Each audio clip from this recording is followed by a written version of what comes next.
Hello students, हम कर रहे हैं यूनिट 2 जिसमें हम कर रहे हैं current challenge faced by Indian economy. इसमें हम 2 चैप्टर्स कर चुके हैं, पॉवर्टी, और सेकंड चैप्टर हमने किया था ह्यूमन कैपिटल फॉर्मेशन, जो लास्ट क्लास में हमने कंप्लीट किया था। आज जो हम शुरू करेंगे वो है हमारे पास रूरल डेवलपमेंट।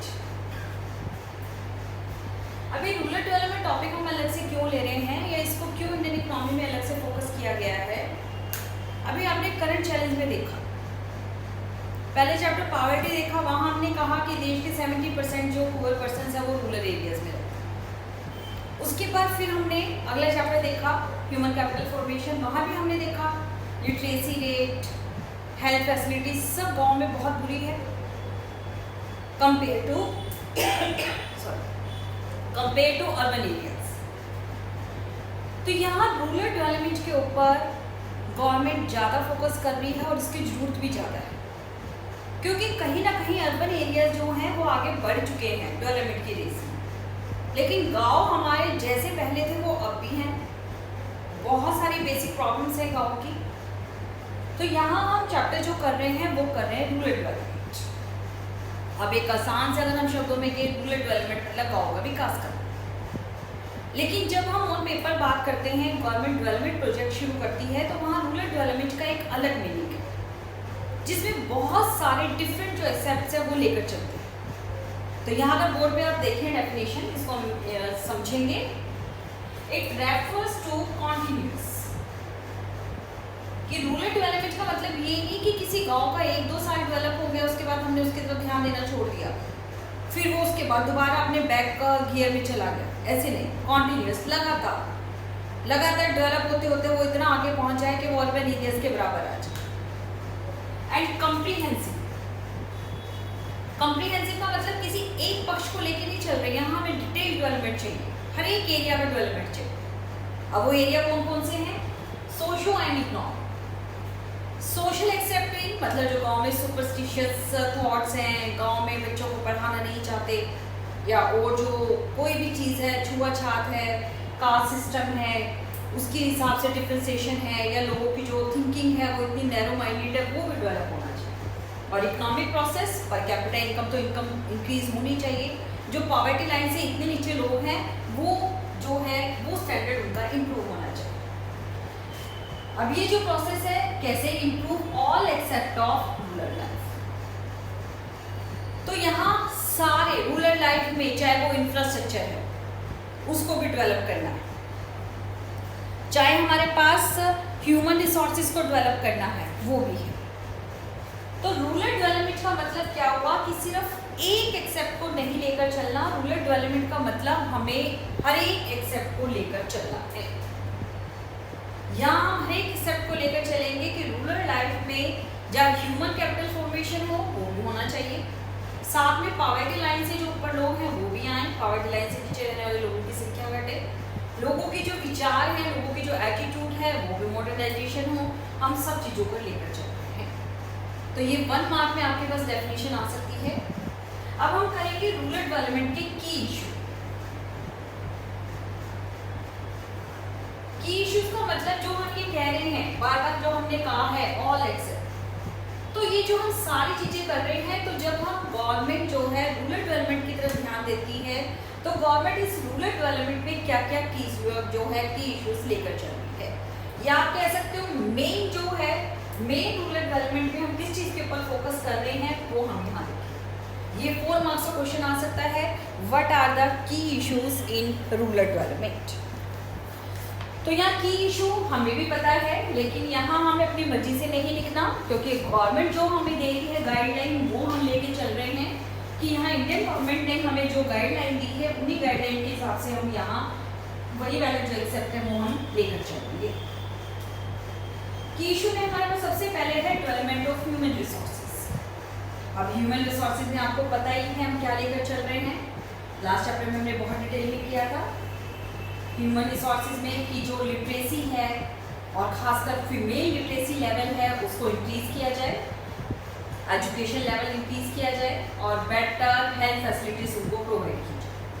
तो ह्यूमन डेवलपमेंट में जब रिसोर्सेज की ह्यूमन डेवलपमेंट की तरफ ध्यान दे रहे हैं तो वहाँ हम 2 चीज़ों की तरफ बात दे रहे हैं। कि एजुकेशन और जो लिटरेसी लेवल है वो हमारा इंक्रीज हो। दूसरा इसमें हम की इशू लेके चलते हैं, वो है हमारे पास development of infrastructure. Development of infrastructure का मतलब जो इंफ्रास्ट्रक्चर है, इंफ्रास्ट्रक्चर में आपका आगे electricity, irrigation facilities, marketing, credit, transport facilities, जिसमें ट्रांसपोर्ट फैसिलिटीज में गांव से शहरों को जोड़ने वाली जो सड़कें हैं वो भी इंक्रीज की जाए। इंफ्रास्ट्रक्चर में रिसर्च वर्क आ गया कि जो रिसर्च है गांव में एग्रीकल्चर एरिया में रिसर्च की बहुत ज़्यादा जरूरत है। तो जो इंफॉर्मेशन है रिसर्च से, जो एग्रीकल्चर से रिलेटेड जो हम रिसर्च करके न्यू इन्फॉर्मेशन साइंटिस्ट निकाल रहे हैं, वो इन्फॉर्मेशन किसानों तक पहुंचाई जाए, फार्मर्स तक पहुंचाई जाए, ये भी हम यहाँ ध्यान रख रहे हैं। उसके बाद हमारे पास है लैंड रिफॉर्म्स। लैंड रिफॉर्म्स हम वहाँ कर चुके हैं जब डेवलपमेंट किया था। डेवलपमेंट में लैंड रिफॉर्म्स हम अच्छे से कर चुके हैं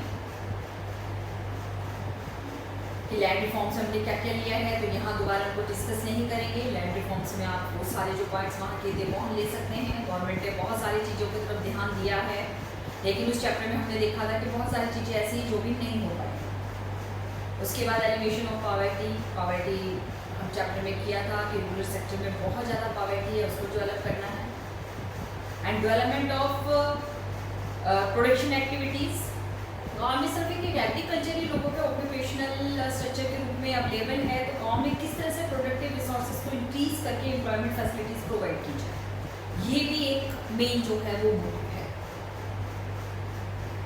तो यहाँ जो हम ले रहे हैं, यहाँ हमने जो फोकस करना है रूरल डेवलपमेंट के जो की इश्यूज हैं वो 5 पॉइंट्स आपके पास हैं। ह्यूमन रिसोर्सेज को डेवलप करना, इंफ्रास्ट्रक्चर को डेवलप करना, लैंड रिफॉर्म्स करना, elevation of poverty and development of productive resources. तो ये हमारे पास 3 जो हैं अलग अलग जो एक्सेप्ट हमने लिया की इश्यूज में। अब की इश्यूज के बाद अब यहाँ इस चैप्टर में देखिए हम कुछ चीज़ों पे डेवलपमेंट ऑफ ह्यूमन रिसोर्सेज, ये हम पहले ह्यूमन डेवलपमेंट वाले चैप्टर में कर चुके हैं कि गवर्नमेंट कैसे ह्यूमन डेवलपमेंट रिसोर्स कर रहा है। उसके बाद लैंड रिफॉर्म्स हम कर चुके हैं, एलिवेशन ऑफ पॉवर्टी ले चुके हैं। तो इस चैप्टर में जब हम रूरल डेवलपमेंट की बात कर रहे हैं तो रूरल डेवलपमेंट में हम कुछ जो है मेन बातों के ऊपर हम फोकस करेंगे।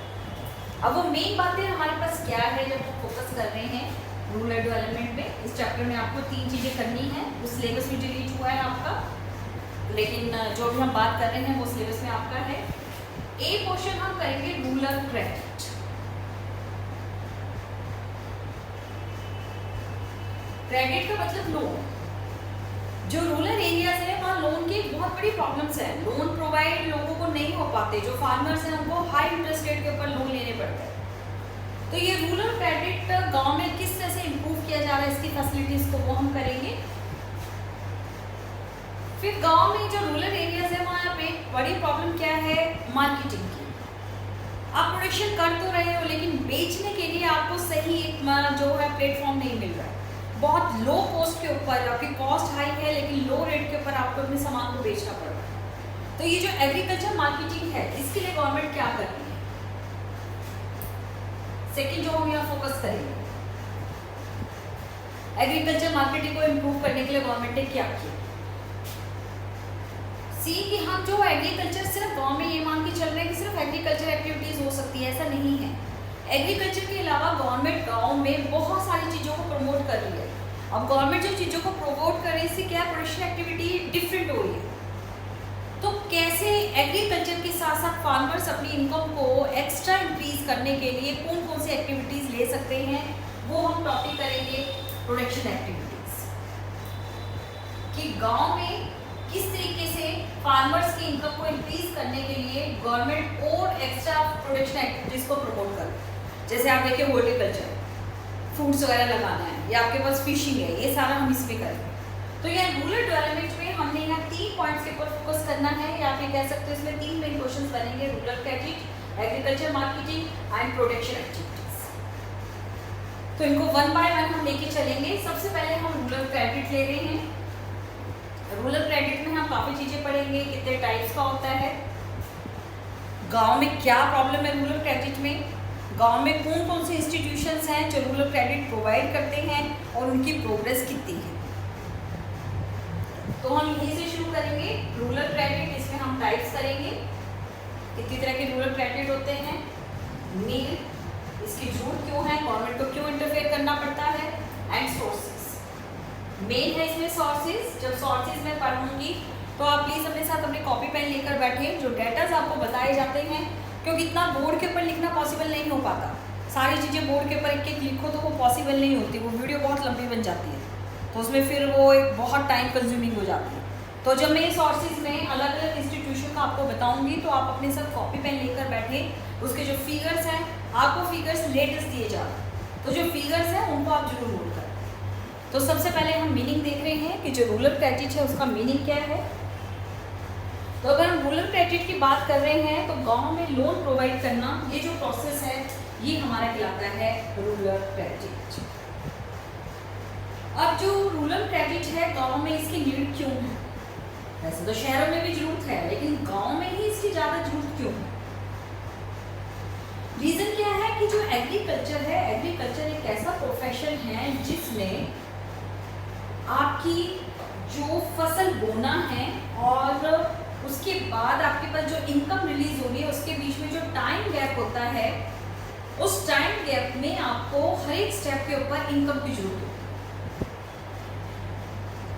हर एक स्टेप पर आपको पैसे की जरूरत है, लेकिन इनकम जनरेशन एक लॉन्ग प्रोसेस के बाद ही आ सकती है। एग्जाम्पल से समझिए, तब इस बात को समझिए। एक व्यक्ति एक छोटी सी फैक्ट्री लगाता है, छोटी सी फैक्ट्री में थोड़ा सा रॉ मटेरियल उसने खरीदा, थोड़े से रॉ मटेरियल से उसने सामान बनाया, सामान बनाकर उसने बेच दिया, उसके बाद वो जो इनकम उसको मिली उससे उसने और रॉ मटेरियल खरीद लिया, इससे उसका काम चल जाता है। लेकिन एग्रीकल्चर में देखो, अब उसने उसके पास बीज खरीदने के लिए पैसा नहीं, उसने बीज खरीदे, पैसा लिया, बीज खरीद के उसने बो दिए।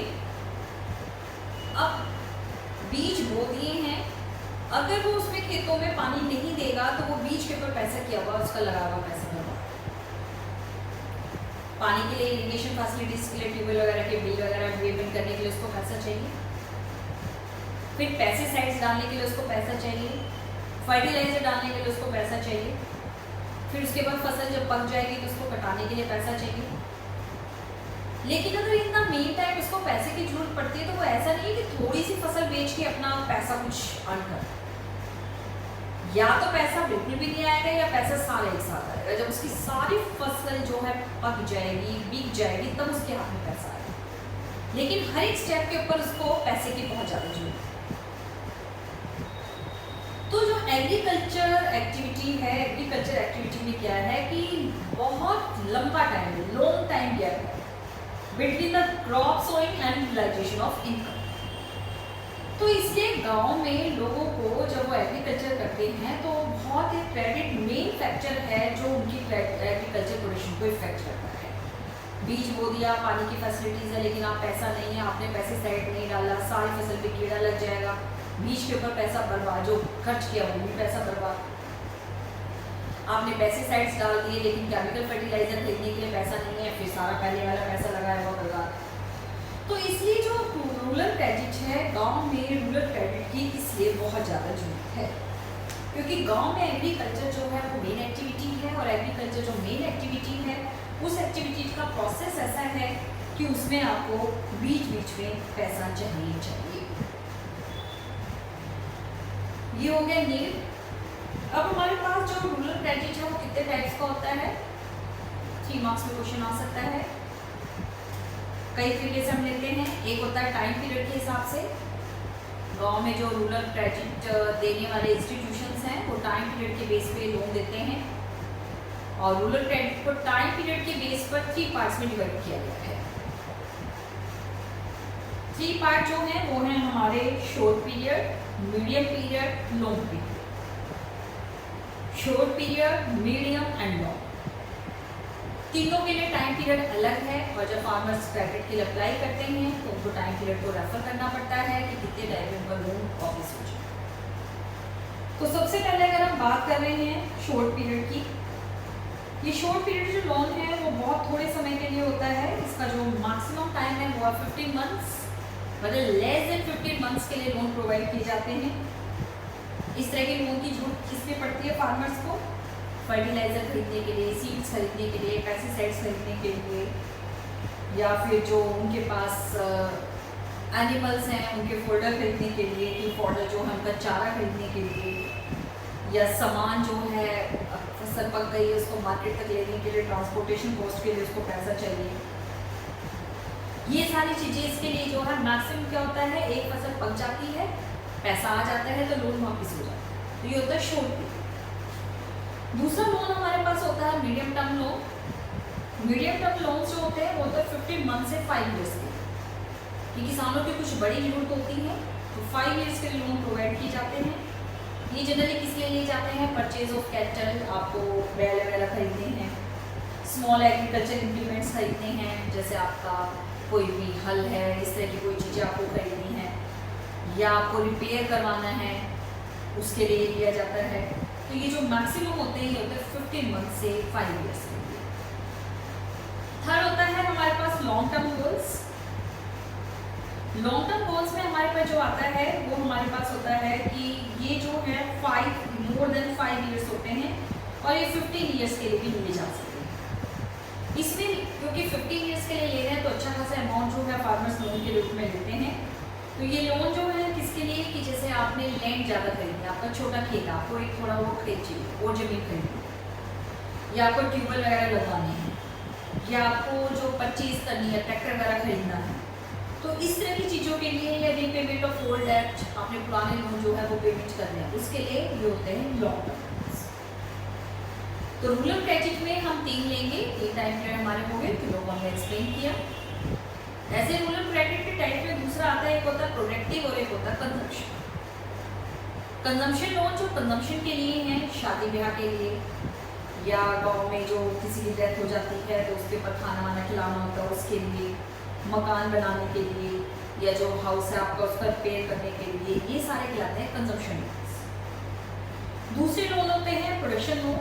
प्रोडक्शन आप एग्रीकल्चर के लिए जब लोन ले रहे हो, कि जैसे आपकी फसल पकी, आपके हाथ में पैसा आया,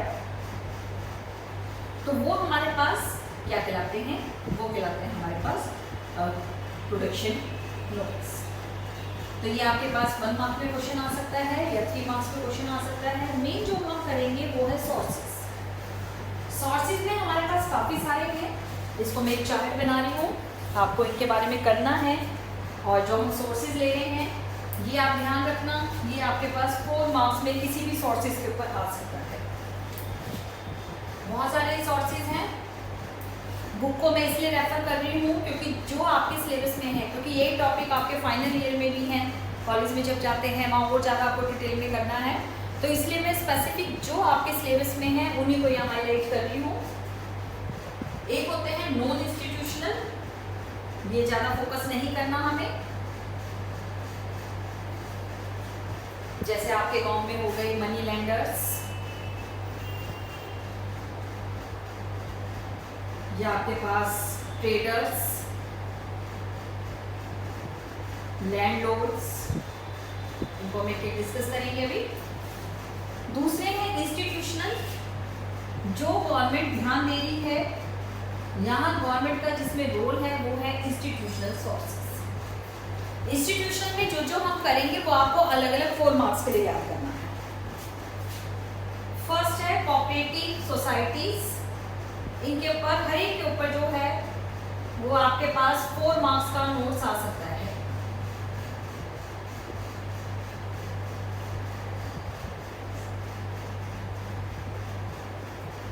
कोऑपरेटिव क्रेडिट सोसाइटीज। सेकंड है कमर्शियल बैंक। कमर्शियल बैंक से तो आप सब परिचित ही हैं, लेकिन यहाँ हम रूरल क्रेडिट के रेफरेंस में इन्फॉर्म करेंगे। कमर्शियल बैंक की डेफिनेशन या क्रेडिटेशन नहीं देना, यहाँ हम देखेंगे कि जो गाँव में लोन दिए जा रहे हैं वो कमर्शियल बैंक उसमें क्या रोल अदा करता है। तीसरा regional rural bank. Fourth NABARD. Main यही है, आपके बुक्स में बहुत सारे दे रखे हैं, तो ये मैंने जो फोकस किए हैं आप इन्हीं के ऊपर फोकस करोगे, इनको हम 1 बाय 1 लेके चलेंगे। नॉन इंस्टीट्यूशनल, जिसमें गवर्नमेंट का कोई रोल नहीं है। इंस्टीट्यूशनल, जो गवर्नमेंट ने एस्टैब्लिश किए हैं और जो फार्मर्स के वेलफेयर के लिए हैं। इसमें आपको 4 करने हैं, कोऑपरेटिव क्रेडिट सोसाइटीज, उसके बाद commercial bank, regional rural bank और नाबार्ड। इन चारों को हम डिटेल में करेंगे। तो अब एक एक करके हम इनको डिटेल में ले रहे हैं। सबसे पहले हम ले रहे हैं नॉन इंस्टीट्यूशनल, ये सिर्फ आपका 1 नंबर के लिए आ सकता है। नॉन इंस्टीट्यूशनल जैसे गांव में जो साहूकार हैं, जमींदार हैं या जो किराने वाली दुकान वाले हैं, वो फार्मर्स को लोन देते हैं। इनकी बेनिफिट क्या है नॉन इंस्टीट्यूशनल रिसोर्सेज की, कि ये फार्मर्स को बिना पेपर वर्क के लोग जो है लोन प्रोवाइड कर देते हैं। आपसी ट्रस्ट के ऊपर ये लोन प्रोवाइड की जाती है। आपसी ट्रस्ट होता है तो ये लोन प्रोवाइड कर दी जाती है। दूसरा कि ये जो है इनमें बहुत पेपर वर्क नहीं होता और रातों रात आपके लोन पास हो जाते हैं। कोई पेपर वर्क नहीं करना, आप उसके पास गए, उनके पास कोई चीज़ गिरवी रखी, आपको लोन मिले। लेकिन इसकी बुरी चीज़ क्या है कि ये फार्मर्स को बहुत ज़्यादा एक्सप्लॉइट करता है। इंटरेस्ट रेट बहुत ज़्यादा वसूल किया जाता है और इंटरेस्ट रेट इतना होता है कि फार्मर अगर एक बार लोन ले ले तो जिंदगी भर वो इंटरेस्ट पेमेंट में ही निकल जाती है, लेकिन उसका प्रिंसिपल वापस नहीं जाता। तो ये जो लोकल रिसोर्सेज हैं या नॉन इंस्टीट्यूशनल रिसोर्सेज है, उनमें सबसे बड़ी प्रॉब्लम ये है कि इसमें जो फार्मर्स हैं उनका एक्सप्लॉयटेशन बहुत ज़्यादा होता है। 1951 में ये रूरल क्रेडिट का 71.6% कॉन्ट्रीब्यूट करता है। 71.6%। लेकिन धीरे धीरे, क्योंकि उस टाइम 1951 में गवर्नमेंट इंस्टीट्यूशन जो कॉलेज हमने कहा है ये कोई भी नहीं था, एक आध थे, बहुत कम। तो इसलिए सारा नॉन इंस्टीट्यूशन जो है वो रिसोर्सेज ज़्यादा थे और 71 रिक्वायरमेंट जो है वो इसकी पूरी करते हैं। लेकिन धीरे धीरे अभी का रेशो कम हो रहा है और रेशो कम होने का मतलब अभी बताया फार्मर को एक्सप्लॉइट्स बहुत ज़्यादा करते हैं। तो इसलिए इनके ऊपर जो है गवर्नमेंट का मोटिव ये है कि फार्मर्स की इनके ऊपर डिपेंडेंस कम होनी चाहिए। अब करेंगे हम इंस्टीट्यूशनल रिसोर्सेज जो हैं वो हैं जो गवर्नमेंट ने एस्टेब्लिश किए। सबसे पहले इसमें जो की गई है, तो मैंने जो लिखा है वही है कोऑपरेटिव क्रेडिट सोसाइटीज।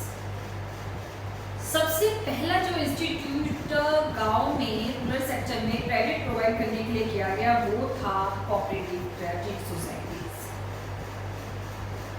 ये सोसाइटीज ब्रिटिश रूल में शुरू हो गई थी 1904 में, लेकिन बहुत कम प्रोसेस था। 1951 में, मतलब at the time of independency कह सकते हो, 3.1% total rural credit cooperative credit society से दिया गया at the time of independence. लेकिन धीरे धीरे गवर्नमेंट ने इनका विस्तार किया। तो ये जो कोऑपरेटिव क्रेडिट सोसाइटीज हैं ये जो हैं काफी, इसमें हम इंस्टीट्यूट लेते हैं। इसमें हमारे पास दो तरह की होती है कोऑपरेटिव क्रेडिट सोसाइटीज। एक होती है जो शॉर्ट टर्म लोन्स देती हैं और एक होती है long term loans.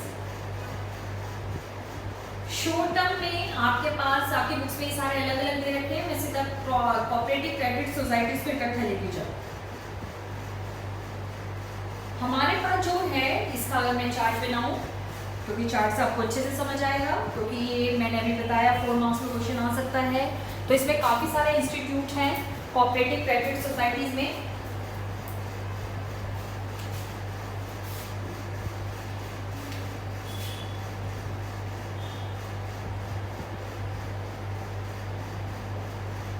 Cooperative credit societies या इंस्टीट्यूट आप इसको कह सकते हो। एक है जो शॉर्ट टर्म के लिए लोन देती हैं, शॉर्ट टर्म, और एक लॉन्ग। शॉर्ट टर्म और लॉन्ग टर्म को हम डिफाइन कर चुके हैं, कितने कितने समय के लिए, किस किस काम के लिए हैं। इसमें शॉर्ट टर्म में हमारे पास है state cooperative bank, district central cooperative bank, primary agriculture credit societies.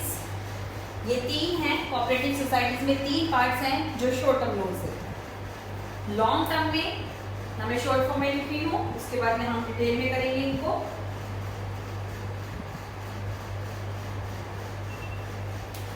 इसी का फॉर्म है, थोड़ा सा चेंज है जहाँ हमारे पास जो लॉन्ग टर्म और शॉर्ट टर्म के लिए।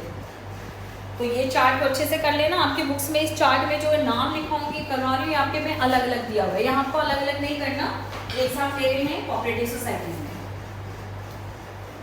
हमारे पास cooperative society short term loan के लिए सबसे पहले है हमारे पास जो शॉर्ट टर्म लोन के लिए जो हमारे पास इंस्टीट्यूशन है वो हमारे पास कई तरह के हैं।